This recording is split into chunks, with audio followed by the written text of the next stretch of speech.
Hey everybody, my name is Louis Jaramita, founder of Primo Tailoring and Aspiring Gent, and in this video we're going to walk through the process of putting in a French seam on your garments, primarily talking about the dress shirts. Here we have our dress shirt sample of how we're going to put a French seam in the side of a dress shirt. So we have the amount we want marked, which is going to be 1.5 inches. And we want to take this in and have a French seam finish.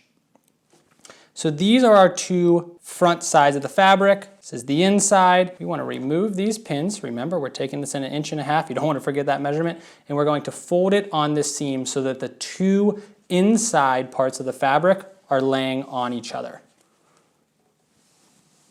So just like any sewing job, whenever you're taking it in, you want to split it in half, and that's going to be your double measurement. So we're going to take this in 3/4 inch. And now these are the outside pieces of the fabric. This is going to feel a little counterintuitive, but we are going to run a seam on the outside straight down where these pins are, 3/4 inch. So let's get our machine up. Stop 1 second. Math Lewis needs to come in here and make a little bit of an interjection that I didn't mention. Because I'm showing you guys how to do this on a test garment, I wasn't thinking much about the seam allowances. But there's something that you guys want to keep in mind. When you're marking how much to take in, for example, on this one we're taking in 3/4 on the double, you want to take your line and move it up about 1/2 inch from the finish mark. That way it allows for the compensation for the next step we're going to show you when you turn it in and do your 1/2 inch seam allowance. Otherwise, your shirt's going to be short by about 1 inch, and we don't want that. So make sure that when you're taking your first measurements off the 3/4 that you need in total, you want to add extra 1/2 inch to make up for the second seam allowance when you turn it all in on itself. Just wanted to make that disclaimer so that you guys aren't making your shirts way too tight. This will save you guys. Back to the main tutorial. I've got my machine set to a 2.5 stitch length. We are using a contrasting stitching. You're going to want something to match, but this will just kind of show you what we're doing. I'm going to take out my pins because I'm going to use my gauge on my machine. So we're going to set that edge at 3/4.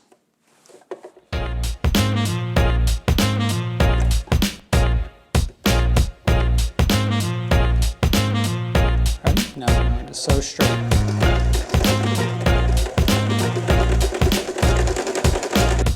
So for this part of the cutting, we are going to go up just about like 1/8 inch like that.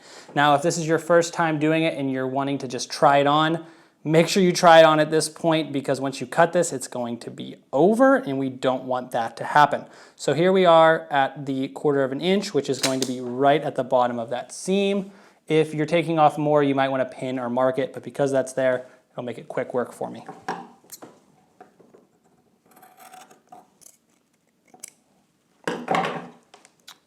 Now we got that cut off. So just for reference, this is the outside of our shirt, so you're going to have this seam sticking out, which is a little bit wonky. But to clean that up, we are going to take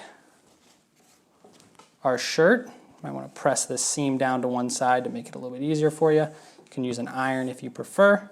We're going to press this over so that we are pulling this seam. So we have the inside of our fabric just like this, and you might want to put some pins in here if this is your first time going through it.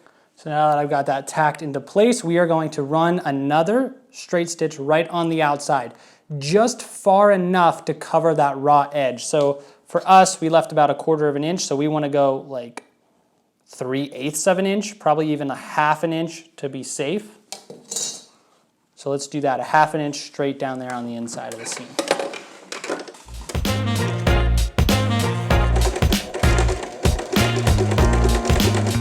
So there we have it. You might want to go take this to your iron and give it a nice press to get all those puckers out of there, but when you turn it back to the right side, all of that nastiness is hidden right inside that seam. You got this part on the inside that'll lay real close to the body.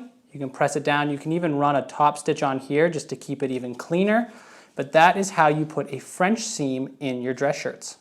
So that's it, guys. You've put a French seam in your dress shirt. This helps a lot for when you're taking in a lot of fabric on your garment and you don't want it to look super janky. You just throw this French seam in and bop, bop, boom. Here you go. You're ready to impress all your friends or your clients with your savvy sewing skills.